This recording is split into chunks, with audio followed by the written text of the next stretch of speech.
Live. Thanks for joining us for this Halloween special. Just kidding. If you're here, it means you're probably not a kid out trick or treating. Yeah, we are going to scrap the binding today. As my wife pointed out, I misspelled scrape in the thumbnail. Yeah, we're scrapping the binding. Just real quick, go over just the usual things. Yes, we are going to be giving away this guitar, but we are not going to be giving it away to anyone via the comments. So if anybody comments that you have won something, they're a scammer, they're pretending to be me. Sorry, you didn't win. We are going to determine later who the winner is once this thing is all completely done. So don't give in to the scammers.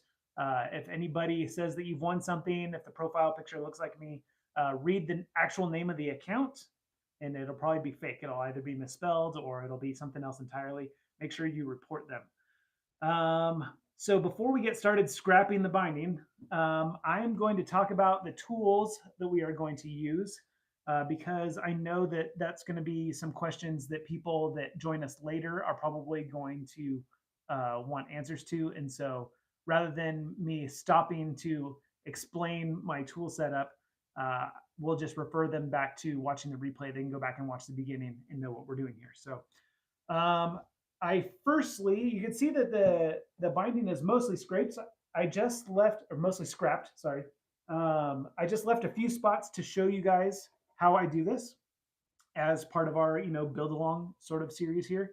And then once we get it all finished, if we have time, maybe we'll put a coat of true oil on there. But just a couple of tools. I started off on the back using the good old masking taped razor blade method. And that's because I didn't have my old binding scraper tool that I had made. I got rid of it for some reason. I don't know why, because it wasn't that large of a tool and would have been well worth it to keep.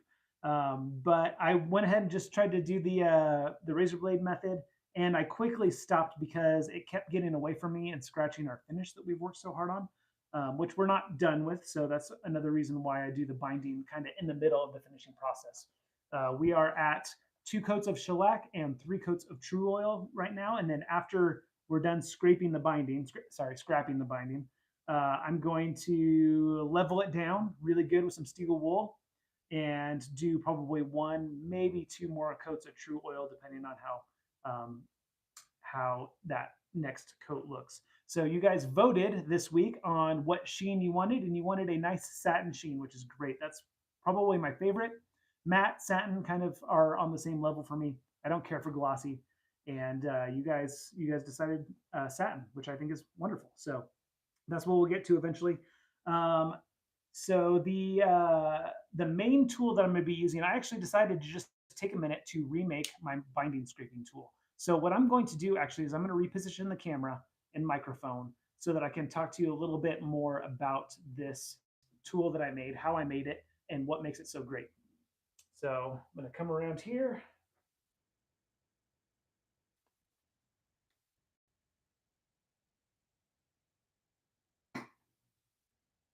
I'm going to clip this microphone to my sweater. So I'll be talking right down into it. All right, so this is the tool that I made. As you can see, I made it out of a pocket knife. And this pocket knife was one that I was purchasing hopefully to feature in a best budget everyday carry pocket knives video that I wanted to make that I have never really gotten around to making. But this knife actually didn't make it. I thought it'd be cool for people who don't like to sharpen knives to have a knife that has replaceable edges, right? And so the problem is these replaceable blades don't hold an edge for very long, and they are really flimsy. And basically this thing, all the tests that I was putting the knives through, this thing just did not do well at all. But it makes it a great tool for us to modify to be our binding scraper. If you purchase a binding scraper from StewMac, it's just a piece of hardened steel, and it doesn't even come sharpened. And so it's just a piece of hardened steel, kind of like a chisel. And basically you have to sharpen it yourself, and then you just have to hold it a certain way.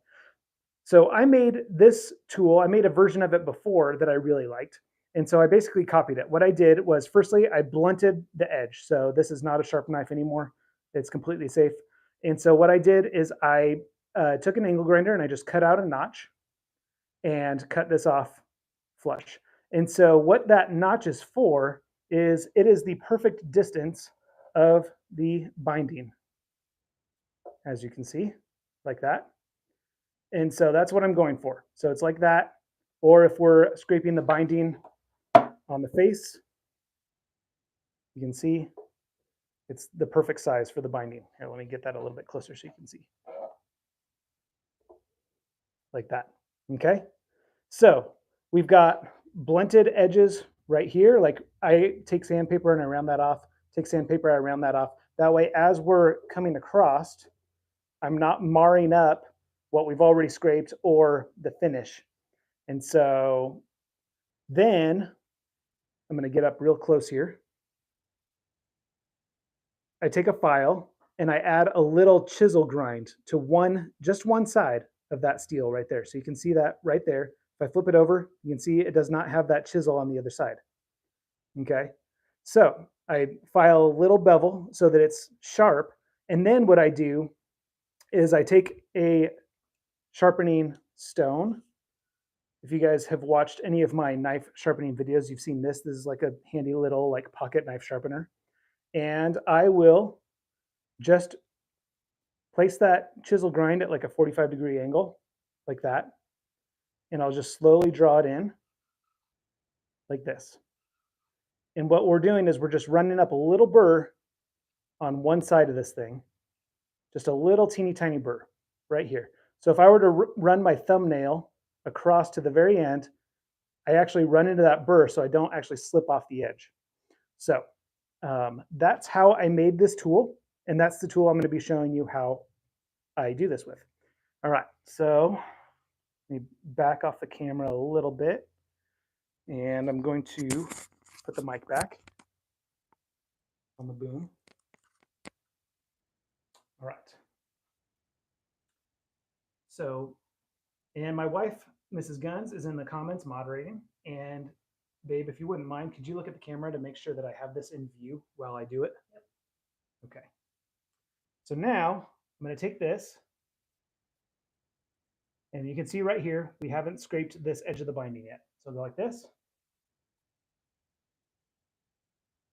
And once I get it going, it should just scrape really nice and clean. Sometimes it takes a little while to get going.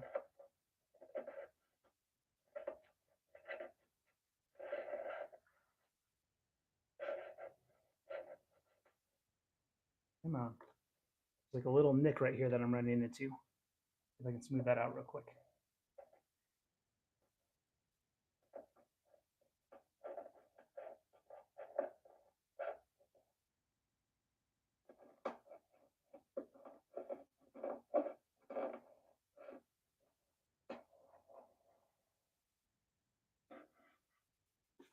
Didn't quite get it to grab very good. Let's try again.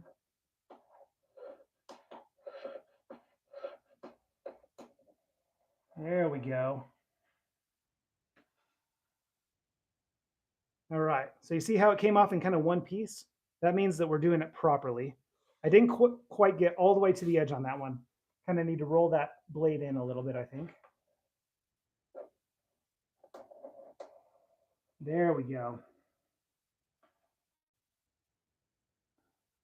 All right. Now we're in the money. Beautiful.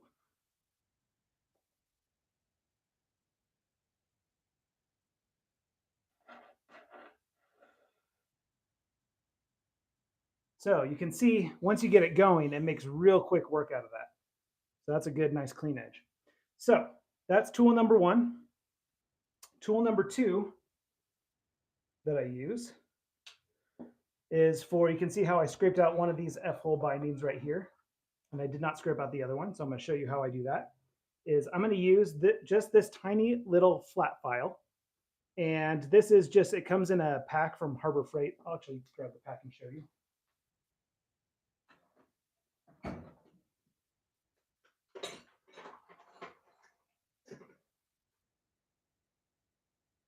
Actually, what I have here is a combination of packs, some old ones that I combined with new ones. But you can buy this at Harbor Freight. I want to say it's like $3 or $4, like super cheap. And it comes with an assortment of these little tiny files. And I highly recommend them. They're so handy for just general do-it-yourself stuff, but really for guitar building, it's extremely handy as well. So what I'm going to do is I'm going to just take this little file and basically I'm just going to place it on the binding and tilt it inward slightly like that. And so then I'm going to just kind of brush like I'm doing, like I'm painting the binding white, except for literally what we're going to be doing is the opposite. We're going to be removing the color from the binding. And as long as you keep it at a slight angle, you should only end up scraping the plastic and not the wood. And I always set up this lighting so that it looks good on camera, but not to where I can see it well.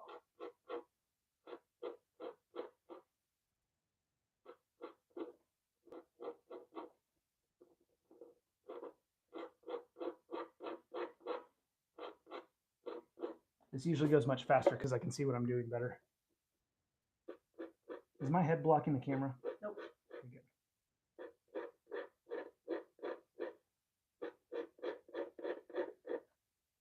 And this is actually the exact reason why I didn't save all of the binding scraping for this video, is because I can do it much faster if I can just be constantly repositioning the guitar and how I'm holding it, how I'm sitting, how I'm leaning, whatever.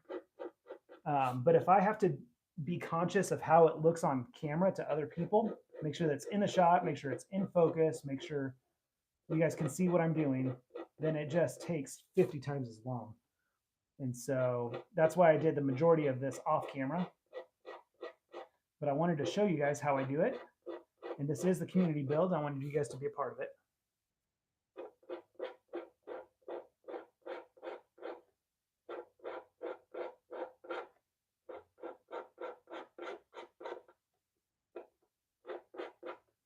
So this is obviously the very slow way to remove your stain or dye from binding, but it's necessary for these super tight spaces that I can't get my tool into.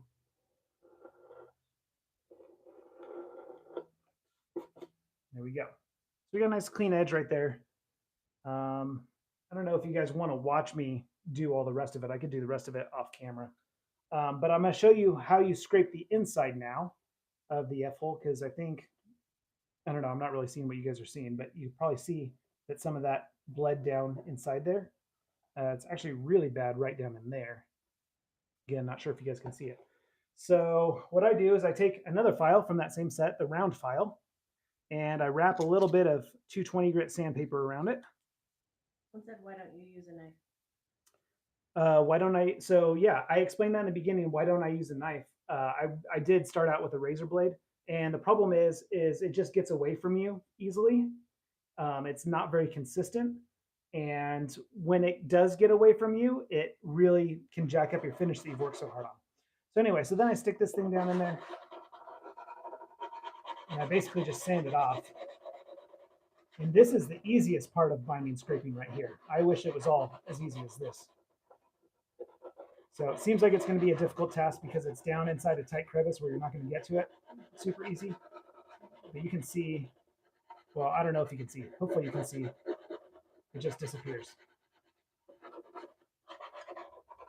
And it's left, honestly, way smoother than if we had scraped it. So that's my favorite method. I wish there was a way that I could do that around the edges, but obviously if I were to start sawing away at this, it would scratch and mar up our finish and stuff. So it's unfortunately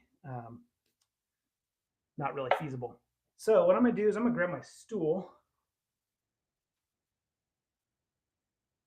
My back's getting sore, bent over this workbench. And I'm going to work on scraping the binding on this F-hole. And if you guys have any questions, feel free to let Mrs. Guns know and she'll relay them to me. And if not, you can just enjoy watching me scrape this binding. How many things have you dropped inside the guitar so far? How many things have I dropped inside the... I did drop something in there. What was it? I think I did it on camera. I dropped one of the lugs. That's what it was. Oh yeah. Aside from that, I don't think I've actually dropped anything inside the guitar except for like sawdust and steel wool dust and stuff like that. Believe it or not. Lots more stuff will get dropped, especially once I start assembling, because that's when I'm going to be fumbling around with like screws and pots and switches and stuff like that. And that's the stuff that always falls in. And it falls in at the most inconvenient time. It's like a rule or something. I don't know.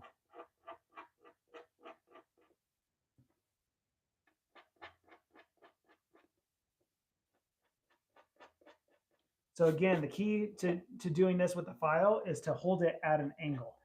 If you try to hold it flat, then you're going to stray away from the actual binding edge and end up taking off your finish. Is it 3-ply binding? Yeah, I think it's technically 4-ply binding. We have white, black, white, 5-ply. We have a thick white on the outside, and it goes black, white, black, white, black. That'd be 6-ply, huh? 1, 2, 3, 4, 5, 6. Yeah, 6-ply on this. The back is just a single thin ply. Same with the F-holes as well. Maybe there isn't an extra black binding. Maybe that's just, it's mating up with the black finish there. Maybe it's 5-ply. So that sort of answers your question. Do you use tubing to pull the pots through? Yes. Yeah, that was a tip that one of my viewers gave me when I the very first semi-hollow guitar that I built. Oh, sorry. Who asked it?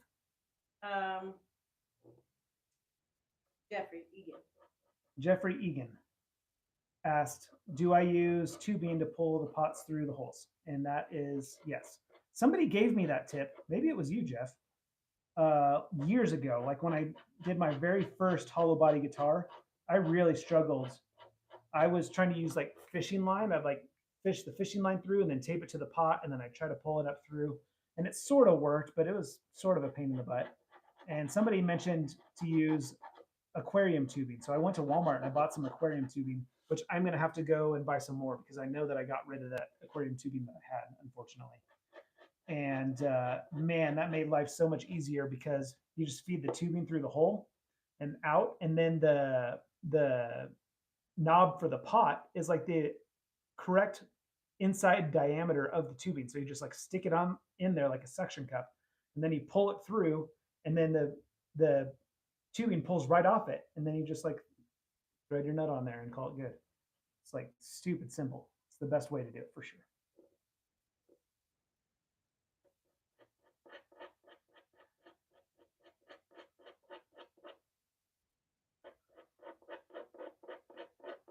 How much time are we on this live stream, babe? 18 minutes. 18 minutes? Cool. We're making good time. We're going to get this F-hole scraped, and we're going to get a coat of tree oil on this.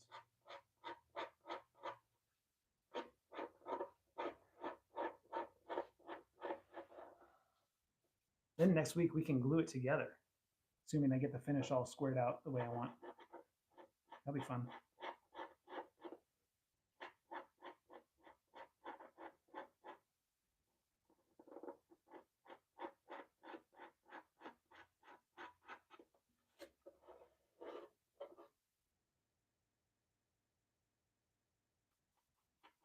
So I'm going to place that order for the Dylan pickups that we're going to be using. I have a pretty good idea, I think, of what you guys want after watching the replay of last week's live stream and reading through the comments.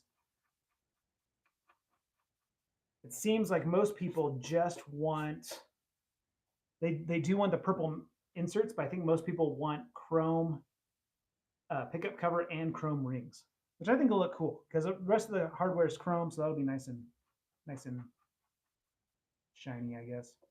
I kind of wondered after I said that, after I mentioned doing the black pickup rings or the black pickup covers with chrome rings, if that would be too much like different, like obviously all those colors are present in this guitar, but I kind of wonder if we should just leave the black to the burst and not integrate black anywhere else. Okay. William Hall says the profile of those files are much better, easier to control than a knife or razor blade. Do you put a burr on the end of the file or just use it stock?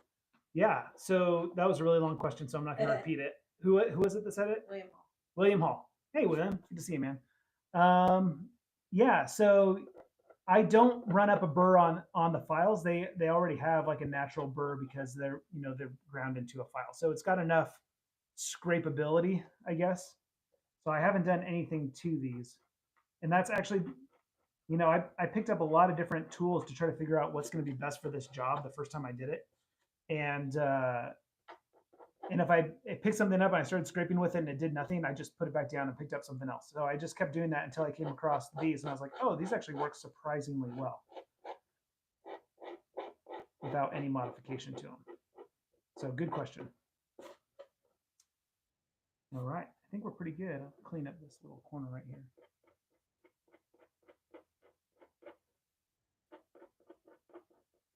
Yeah, looking pretty good. And so again, one of the reasons why I do this before I'm done with the finish is because sometimes the tools do get away from you and they will, put a little scratch or something. And it's way easier to fix it if you're not already done with your finish. And so like if I were to gouge it deep enough that I showed bare wood, then I could just swipe over it with some RIT dye. And the majority of the RIT dye wouldn't soak in because I already have the finish built up. It would just go into, whatever crack. And then I can build the finish up again in that spot, and then it'll buff out and you'll never even know that it happened. So yeah, I think I'm done. I think I'm done scrapping. So I'll let you guys vote real quick. Do you want me to put a coat of True Oil on the front or on the back and sides? Let me know in the comments right now. The last coat that I put on was on the front, but I have an even amount on both sides. And so it doesn't really matter. They both had plenty of time to dry before the next coat. So yeah, let me know. Inside the F hole by the, oh yeah, thanks for reminding me. Yes. Get inside the F hole by the controls. Totally forgot to finish cleaning up the rest of the F hole. I did a little bit to just show you how I did it, and then I went back to scraping. I totally forgot to finish.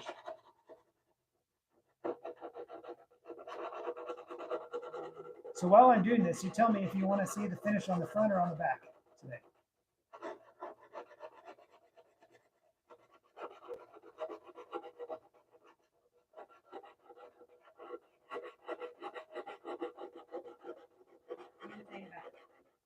Everyone's saying back? Okay, we'll do the back. Hey, here's another question for you guys. Maybe we'll vote on it, but I'm interested. If it's unanimous here in the live chat, then I won't even take it to vote. Pickguard or no pickguard?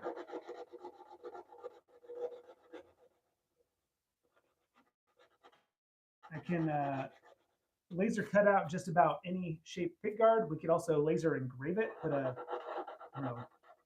some sort of symbol or graphic on it. Or we can just let all this beautiful flame maple show through.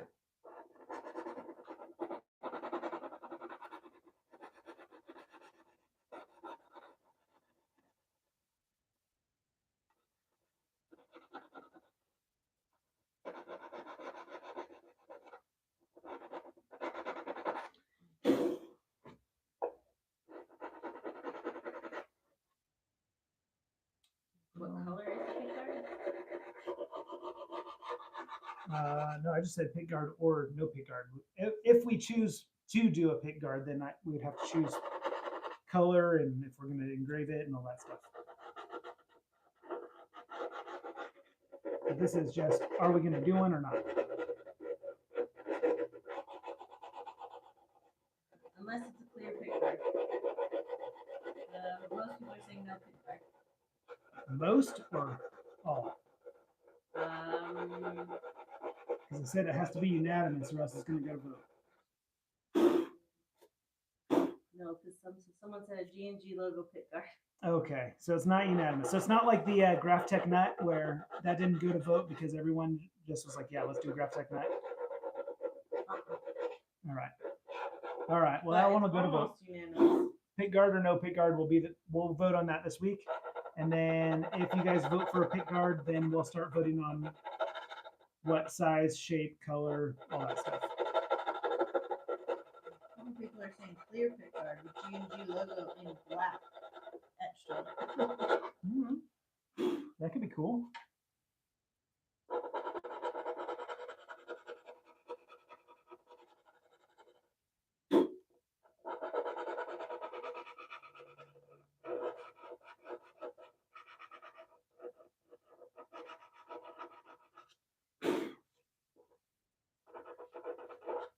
All right.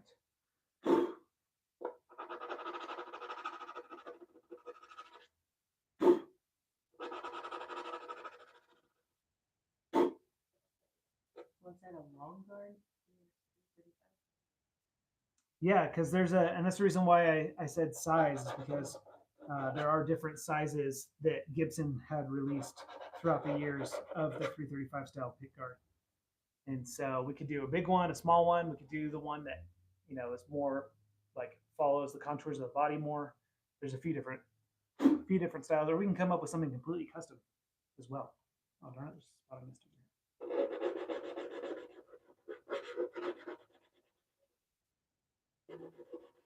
Lots of people are agreeing with the clear. Lots of people agreeing with the clear. Okay, well it'll have to go to vote. We have to vote for a pick guard first. So, sorry guys. If the majority of the community says yes for the pick guard, then we can vote if we want a clear one. We could do a clear one, and then I could. I think my laser will cut clear acrylic, or I think it'll even frost it too. So we could do a frosted logo in it. If you guys want a black logo on a clear pick guard, we probably have to do a decal. I don't know how else to do that. All right. Oh, there's still some in here.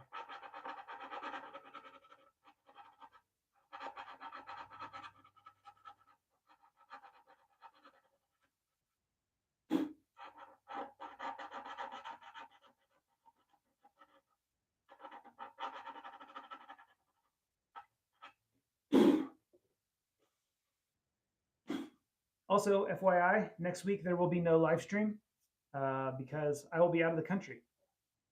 So doing a family vacation that's been on the books for several months. Very excited. So yeah, now we are ready for some True Oil. Look at this back, turned out so pretty. I love that.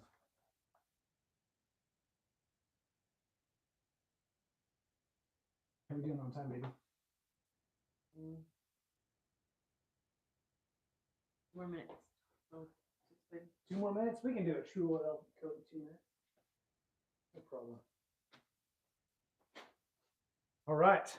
Got a brand spanking new bottle of True Oil because I ran out this morning.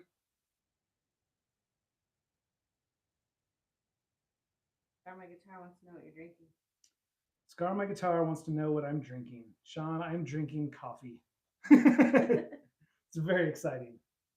Coffee from our, what's it called? An espresso? You did the Nespresso this time. Yeah, my wife found me an awesome deal on a what is it, grind and brew? Yeah. She picked up a grind and brew, I forget who makes it, on Facebook Marketplace for $25. We weren't even sure if it worked. But it's like one of those automatic coffee makers that grinds the beans right before it brews it. So it's like fresh ground beans. And man, it works amazing. It's so good. It's such good coffee. But it's too much work getting that set up for a single cup. William Hall sent you $5 for a coffee fund. William Hall, thanks for the coffee money, buddy. I appreciate that. That's awesome. $5. That gets me a third of the way to the bag of Kirkland espresso blend, right? From Costco. Like $15 a bag. Was it like 2 pounds maybe? 2 or 3 pounds? My favorite coffee. I guess it's my favorite coffee that I can afford. Because I really like Jamaican Blue Mountain coffee. And I really like Pete's Coffee. Pete's Coffee is a little more expensive. So anyway, thanks, William. Appreciate that.